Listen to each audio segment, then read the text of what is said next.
Hey everyone, I'm Ross Chastain, and welcome to episode 5 of Asphalt, presented by LEVRACK and powered by AgAmerica Media. So today we're going to recap our weekends at Martinsville and Darlington, as well as take you on a trip down to Punta Gorda, Florida, and take you by Sill Farms and learn everything potatoes, as well as get to try some really fresh French fries. Then we'll wrap it up by looking ahead to this weekend's race at Bristol. But first, let's jump into the Smashdown presented by LEVRACK. All right, we're back in the studio here at the farm, back from Darlington. But first, producer Ben, did you get you some hot dogs at Martinsville? Absolutely not. I made it a point to keep my number at 0 for the weekend, and I successfully did that. Have you ever had one? Yeah, I have. I've had probably 3 or 4, and I'm going to keep it at that. We'll just leave it at that. I'm not a fan. Did you go all the way or just plain? Oh, yeah, of course. Okay. Yeah. I tell everybody that when they go for the first time, that if you're going to try, you got to do all the way. And then if you don't like it from that, that's okay. But I feel like if you just get it plain, then you're not getting the full experience. What'd you not like about it? Everything. I don't like the onion. I don't like hot dogs. So let's start with that. I don't like the onions. I'm very picky about my chili. So I'll just, Okay. Well, more for me then. Yeah, I guess. Well, you're not going to eat them before you get in the car, right? Not race day morning, but I had some when I got there on Saturday. I had one. Okay. And then I grabbed 2 for the ride home. Okay. Oh, man. Yeah. Hopefully you make it the whole ride and survive. Absolutely. Oh man, come on. You want to know what I ate growing up before I met Josh Wise and got in the Chevy program? Was it Martinsville Hot Dogs? I got an iron gut. Okay. Nice. Okay. Fair enough. Yeah. That's it's just, if you ever go to Martinsville, you have to try one. And if you don't like it, that's fine, but yeah. Yeah, I agree. Yeah. Yeah. Well, other than hot dogs, how was your weekend there? Seemed like it was pretty tame. It was from my windshield, pretty uneventful. Not a lot to talk about for us. Just raced around the top 5 once we got up there. Didn't qualify there. Add it to the list of tracks that we just can't make that single lap speed at.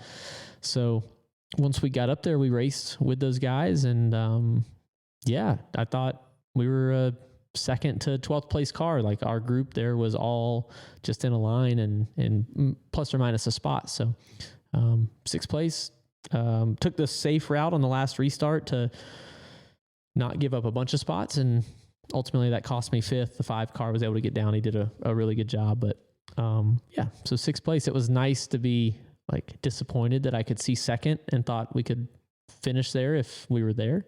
I raced with the 20 a lot and he ran 2nd. So yeah.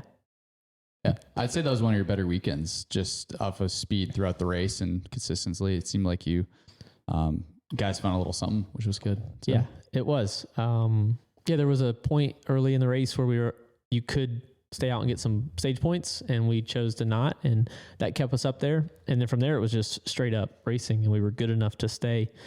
It was nice. You're right. It was, especially that weekend, we were coming off of Homestead, which was terrible. And we were definitely, I was happy to just be able to see the leader, put ourselves in position. If a few things go different, we have a shot to win. And yeah, that was, it was a nice, quiet day. Like you said, there was other people that were angry for things that happened a month earlier at Coda. But I don't have to talk about that because I don't think that was warranted at all. So, jumping forward to this past weekend at Darlington, had double duty. Let's start with the Xfinity race, Acceptance Insurance, and the 9 car and JRM. It's always fun for you to run with them. How'd that first portion of the weekend go for you? Oh my gosh. Well, it didn't start out very good. So through this process, I ran Coda, and JRM mounted the seat in the car, how they mount all their seats for their drivers. And I fit into that spot and put my insert in. And then that was fine. And then they adjusted a little bit for the ovals, and I went and sat in the car a couple weeks ago and thought everything was fine. And I asked them for some blackout vinyl on the windshield to block the sun. I had the fall race in mind, and I just was worried about any extra sun in my eyes if the race ran long or any delay or anything. The sun might set. And when I pulled on track, I realized that I could not see the racetrack. I had it way too low. So I had to pull back into pits before I even completed a lap and have them get a razor blade and cut the vinyl above me at an angle where I could see. And yeah, that's not good. I should have known that, but I got a little aggressive. I like window tint, and I like it low and basically like a sun visor would be that you would flip down in your vehicle, but we can't have moving ones. So I just got a little too aggressive. But then from there, the car did not qualify well. Qualified 27th. We went out second. So that was unfortunate with the metric system, the way that works. And I watched Dawson Cram pull out in front of me. When he came by, there was a rooster tail coming off his car from the track just being dirty from practice.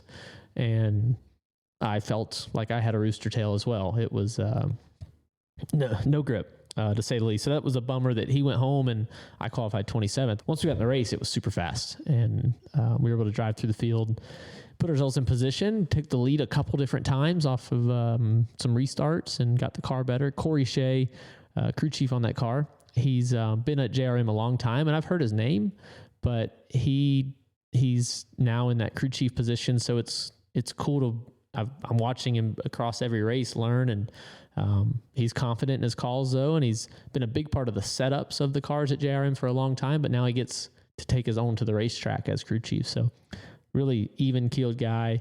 If you ever listen to our radio, it's just pit, you're fine, clean your tires. You're going to go green, and you got a 35 lap run to the next stage. Really short race, but had a shot to win. Just didn't quite all come together at the end. Yeah. No, it was, it seemed like every time you brought up what you needed on the radio, he's like, yep, we're going to do this. You're going to be fine. So that was, kind of reminds me of Phil Surgeon a lot. I feel like the calmness and the like, yep, we'll figure it out. You're going to be good. So that was probably, nice to have that.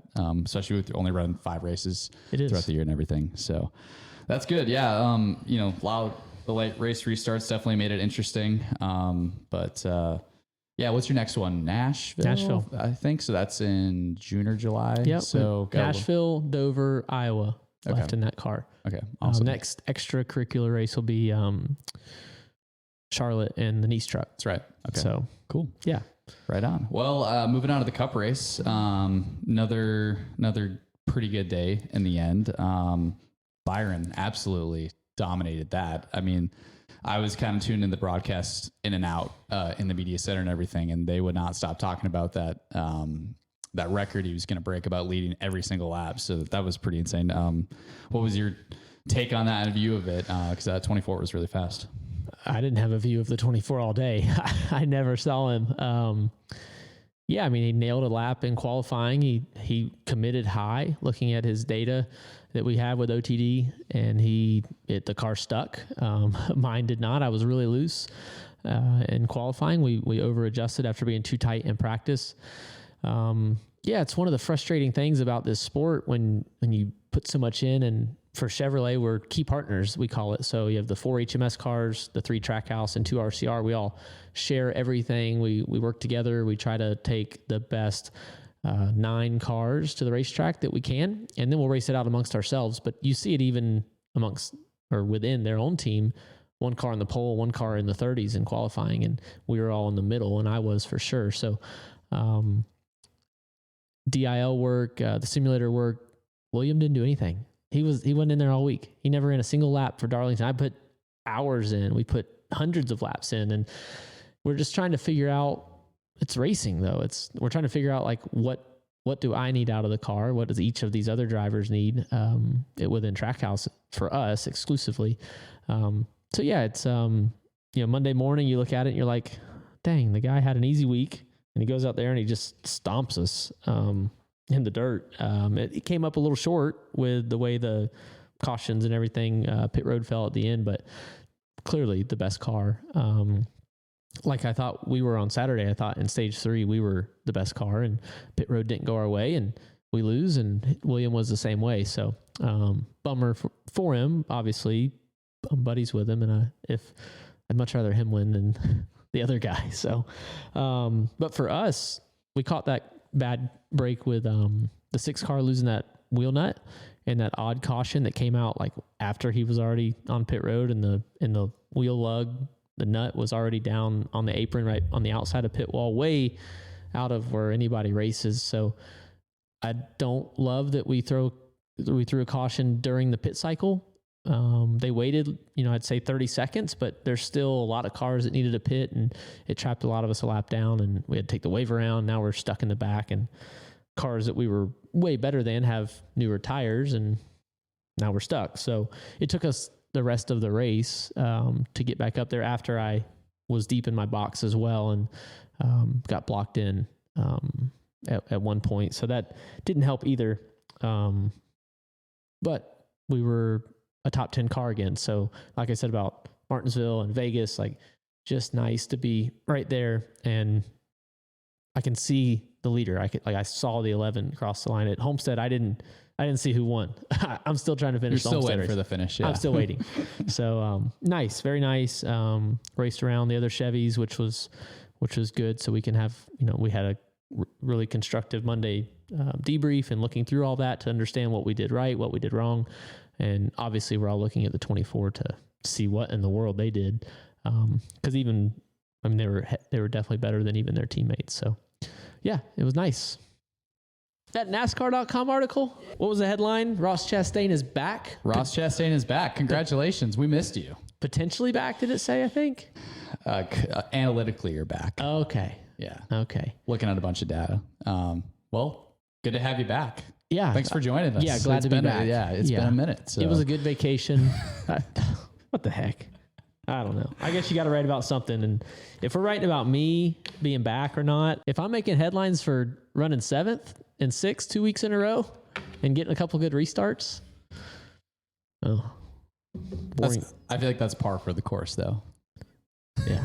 Well, if you're not going to win, you might as well be memorable. Before we jump ahead to Bristol, I did spend some time down at the Sill Farm. They're a potato operation down in Punta Gorda, Florida, just down the road from our family farm.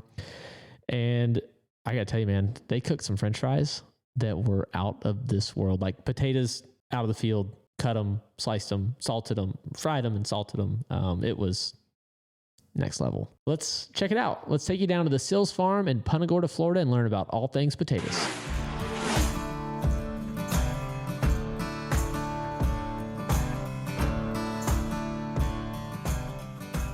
Boots on the ground here in Punta Gorda, Florida at Sill Farms, where they specialize in potatoes, and 3 generations are currently here growing a family and growing potatoes. I hear I'm going to be able to get some fresh out of the ground, hopefully a little salt, fry them up. Check out their operation.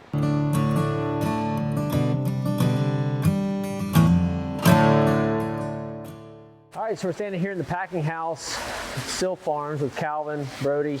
Talk to me about this packing line here. We're here because it is downpouring outside, raining. Beautiful day here in South Florida, but this is quite the operation. This is the beginning of it where they come out of the field?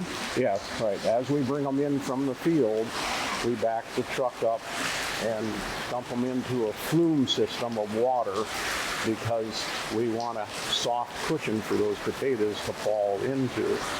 We do not want to skin the potatoes, because red skinned potato will leave a brown mark on it after its setup period. So we do everything we can in order to keep from skinning the potato. Then they proceed on up into the washing unit that sprays water over the potatoes as they tumble, and then they continue on up the line here. Right. So we'll walk through. These are air blowers or dryers on that blows the moisture off the potato and dries the potato. As they come up through here, they're rolling also. Then they continue up the line here and go into this silver machine, and this is an electronic sorter. Okay, there's a computer in it that has an eye on it that'll read every potato as that potato crosses over, and it'll detect any defect on the potato.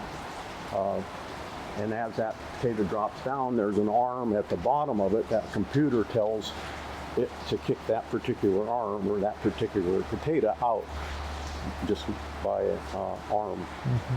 And then that comes out this other side and comes out here, and those are seconds. So we sell them at a lower rate, and a lot of people use them, of course, as seconds. Then they continue on up the line and come out onto a roller picking table, and we have inspectors here to visually pick out any small defect or something that might have missed. That's not 100%, but it's pretty good.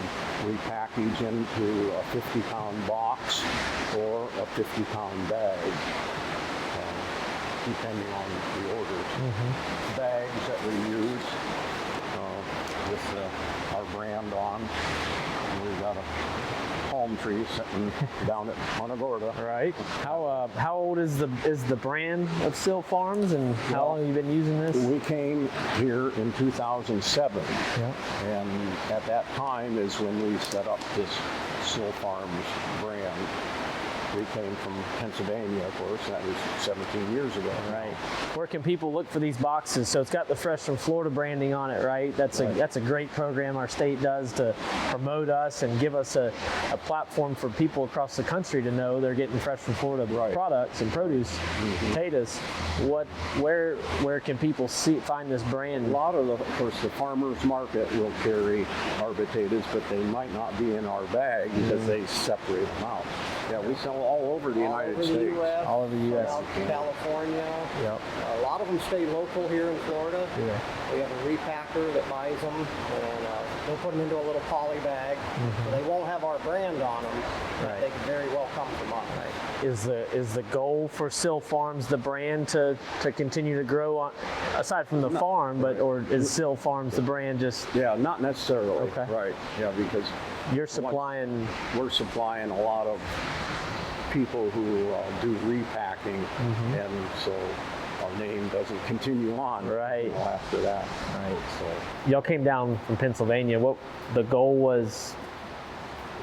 The weather, the family. I mean, y'all been up there for how long? well, my granddad started in 1932 up in Pennsylvania growing potatoes, and so then it continued on. My dad, and then down to me, and it was getting hard to sell the potatoes in the fall of the season. So I knew we needed to get off season, which down here is the only place you can do that. Right. So that was the biggest reason, I guess, for coming down, to get off of that season, to get away from all the competition. So you remember Pennsylvania? Oh, yeah. Yes, and you grew up there. Yeah. How old were you when y'all moved down here? Out of high school, What'd you think about that? I came down and tried it out. Well, different. Yeah. It's a very different place to grow than Pennsylvania. Yep. What's one thing that's people wouldn't think about? I mean, weather, but is Irrigation, I think, is a big irrigation one. and water. Everything deals with water. Yeah. Whether irrigation or if you get big rainstorms, you got to pump your water off. yeah. And you weren't having to do that in Pennsylvania, No, there's too many hills. right? How are you irrigating in Pennsylvania? Well, we weren't really. We just let Mother Nature or whatever we get. Sometimes we're dry and sometimes we're wet. Right. So you're generational. Obviously, you're coming down, following Dad. You're following Dad and Granddad. Right. Georgia Boots wants to say thank you for what y'all do and give you a couple new pairs of boots. So we've got them for you here. I think we already got your sizes. So Okay. whoever's a size thank you. 14. Well, there you go. So yeah, when the work never stops, right? Even a day like today where we're having to be inside because it is raining True. heavy out there.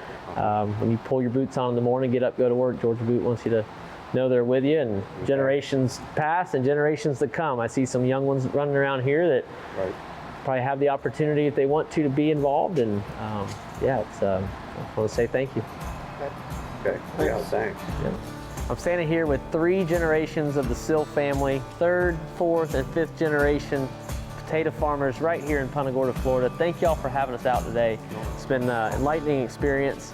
Good luck with your crop. Yeah. Thanks. Thank you. All right. A big thanks to the entire Sill family, as well as LEVRACK, Georgia Boot, and Fresh from Florida. Now let's set the table for Bristol. Man, this is a cool place. Bristol is one of a kind. When you drive up, you're just rolling through the mountains, and then there is the outside of the grandstands. And then when you get into the grandstands, it's built off of a Coliseum, setup, the way they designed it, with Colossus hanging, the big 4-panel TV in the middle. You can always see a replay from every seat in the house, and every seat can see the entire racetrack. I will be honest, it is my favorite. No, it's my second favorite behind Darlington. That is a well-known fact for anybody that knows me. That's a common question I get about every weekend at the racetrack. What's your favorite track? And Darlington's first. Bristol is a close second. We're going to the flannel Busch car. That's going to be cool. Another specialty paint scheme from Busch Light. And it just so happens that it's going to be cool. It was not cool this last few weeks. And this past race was hot in Darlington, but it's going to be pretty cool over in the mountains. Cold front just came through. So yeah, excited about that. Perfect flannel weather. And Busch Light is such an iconic sponsor. Y'all have seen it from drivers way before me. But they get to carry these colors along the way now. It's really cool. And I don't take it lightly that I get to run these specialty schemes.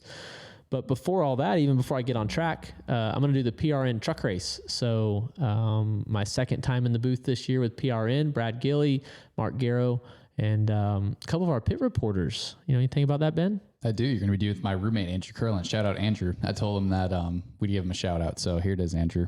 I wonder, so the way they do it, whenever we toss it down, and I don't normally toss it down to the pit reporters when pit stops start, but they're labeled by a 1, 2, or a 3 based on where they're at on pit road. So I'm wondering, do you think Andrew's what number should he be? I don't know. Yeah, I don't know. I told him you should give him a hard time though, whatever he is, whatever section he ends up in. So, okay. Yeah, I don't know what that's going to be, but I'll text you some ideas. Just if you had to label him as a number, is he a 1, 2, or a 3? I mean, I'm going to put him at a 3. He's still a rookie. It's only his second time doing it. So yeah.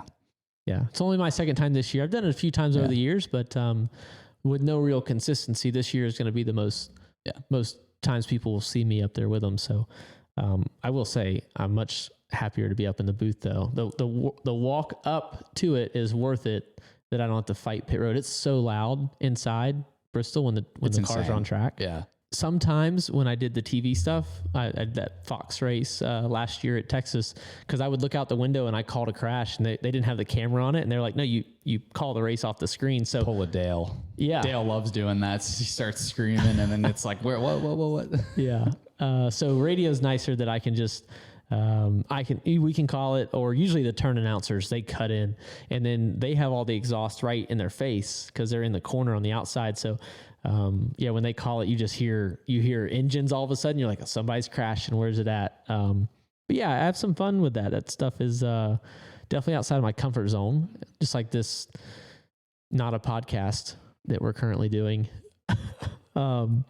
It's and I'm sure Andrew's pushing himself to do it as well. It's not the easiest. Well, another highway safety weekend too for you. Going to Tennessee. You're visiting a high school, I believe. I might even be tagging along to this. I don't. Yeah, on Friday. No, but yeah. I know you visited a couple schools this year already. So, first one with Tennessee this year. Yeah, it is. And look, this message is something that we keep talking about it. We keep promoting it, and people keep getting injured and losing their lives in crashes. They're not accidents, they're crashes. And that's why we keep doing it. So people are going to continue to see us push our protect and use your melon programs. And Tennessee is a big state for us to do that in. So we try to get out in the market, get away from the racetrack some.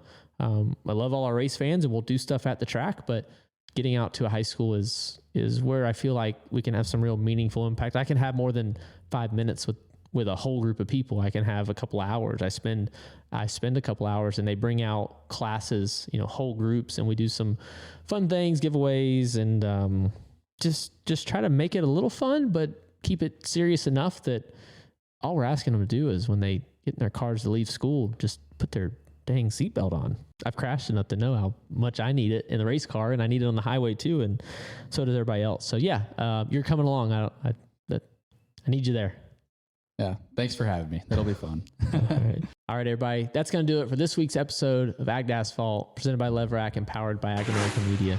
Be sure to tune in to the Food City 500 this Sunday at 3 p.m. on FS1. And if you're coming to the race at Bristol this weekend, I'll be stopping by all things Food City. So first, I'll be at the Food City in Piney Flats on Friday from 3:30 to 4:30, talking all things watermelons. Then before the race on Sunday, I'll be at the Food City stage in the fan zone from 10:40 to 10:55. Back to that thing where I have less time at the track. I can do a whole hour at a store. I can only do a couple minutes at the racetrack. And I'll also be at the Tennessee Highway Safety booth from 11 to 11:30, reminding you to protect your melon.